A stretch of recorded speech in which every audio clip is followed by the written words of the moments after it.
Alright, so in this video I'm going to be teaching you guys a card trick, again, that uses a special card that I've featured already on this channel. I won't just show what it is yet, but I will show you in the tutorial. This is the trick that actually fooled Harry Houdini. I believe it was Di Vernon who in 1901 presented this card trick to Harry Houdini, who claimed 2 years earlier that no trick could fool him, and this actually baffled the great Harry Houdini. Without further ado, let's get right into the trick. For this trick, all I need to do is just give this a quick shuffle and have a spectator choose a card. Let's say they choose this one. I'm gonna look away. Hopefully you've got it. If I wanted to, I could have a spectator sign this, but what we'll do is we'll take that card and we'll actually place it second from the top and push it in. But if we snap, it actually comes right back to the top, the king of spades. Again, we can take it and place it second from the top and push it in. And again, it comes right back to the top. Now what we can do is we take it, only one card, and it goes on top. I'll give you one last look at the card before we take it and place it right here. And we can just push that in right there and place that on the bottom. But again, if we snap, it comes right back to the top. Now, it looks like some of you may have a hard time following the card, so I'll help you. I'll put a little bend in it, just so we can take it right there, place it in the center of the deck. But if we snap, 1, 2, and it actually jumps all the way back to the top. So that was the trick, guys, and let's get right into the tutorial. Alright, so like I said earlier, this trick uses a special card that I've shown in a previous tutorial. It is the double backer. Now the double backer is a very, very powerful card trick. Now the double backer is a very, very powerful card because almost nobody's seen it. And when magicians use it, they can use it. When it's used, it makes completely impossible tricks happen, such as this one. Because the spectator, A, can sign the card, B, can make sure it's one card, and C, have never seen a double backer before most of the time. So, all in all, it creates a really powerful effect. Now for this trick, it is impromptu. They can honestly select any card, but what you do is you have the double backer on the top of the deck.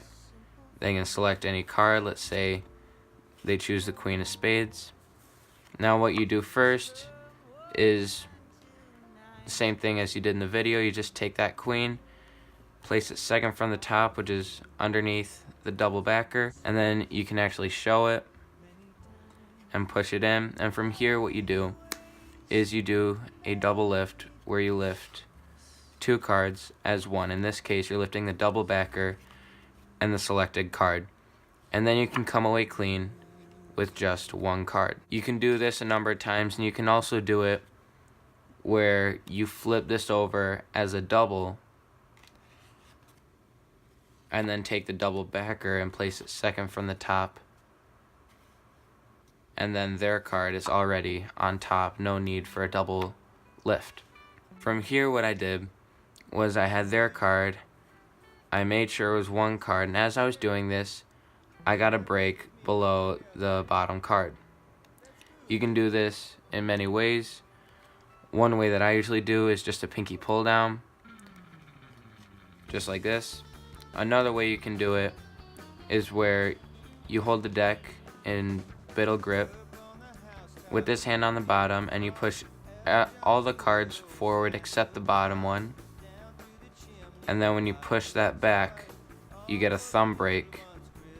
Then you transfer it to a pinky break.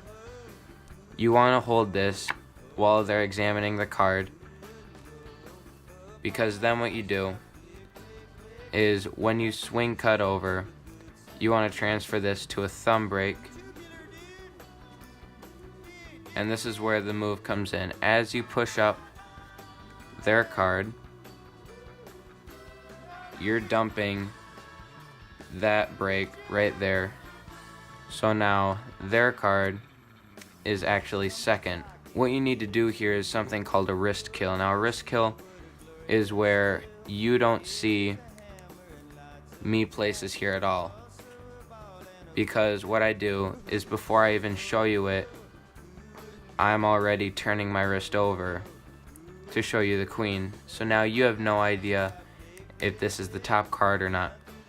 And then what I do is I push it in, and now you think this is the queen when it's not. It's actually a random card.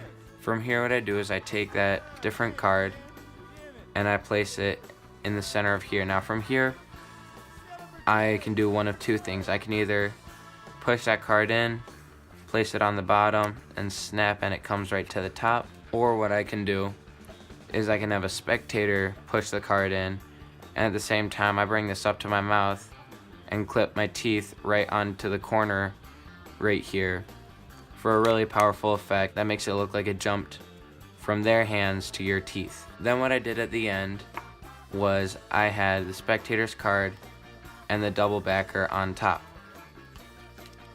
And what I did was I flipped it over and I held it as a double, and I put a bend in both cards. Now this, you don't want to necessarily crease the cards, you just want to put a bend in it so that it stays temporarily. You put both cards on top of the deck, then you lift up roughly half and slide off only one of those two cards, which in this case will be the double backer since it's on top. And then what you do is you place the rest of the deck on top, and you hold it between these fingers and your thumb, and then when you're ready to have it spring up, you simply let go, and it should show that bend come all the way to the top. So that was the trick that fooled Houdini. Thank you guys so much for watching this. If you liked it, be sure to leave a like on this video and a comment down below. If there's a certain trick or sleight that you'd like to see, comment that down below as well. If you haven't already, please subscribe. I'd love to add more people to the channel every day. And Merry Christmas to you all, and I hope you guys have a great rest of the day today, and I'll see you guys next time.